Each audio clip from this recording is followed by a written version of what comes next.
আসসালামু আলাইকুম ভাই, আপনার পরিচয়টা আগে বলেন। আসসালামু আলাইকুম। আমি বর্তমানে বাকলিয়া থানার যুবদলের সংগঠক, আগে সাবেক ছাত্রদল ছিলাম, যুগ্ম আহ্বায়ক।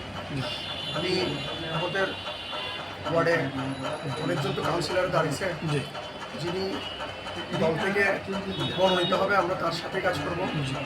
সব কিছু দলের উপরেই, দলের নির্দেশনার উপর নির্ভর করে।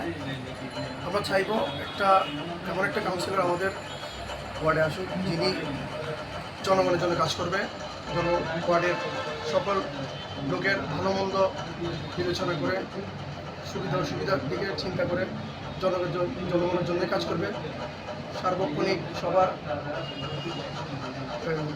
সাথে যোগাযোগ রাখবে, এমন একটা কাউন্সিল হচ্ছে আমরা। তো আপনারা সবাই ওইরকম একটা কাউন্সিলর নির্বাচিত করবেন, সবার মতো করে, যিনি যোগ্য এবং জনগণের জন্য কাজ করবে ওইরকমই। দল থেকে যেরকম যোগ্য মনে করে, যাকে দল থেকে যোগ্য মনে, হ্যাঁ, ওইভাবেই যাকে জনগণেরও একটা মতামত আছে।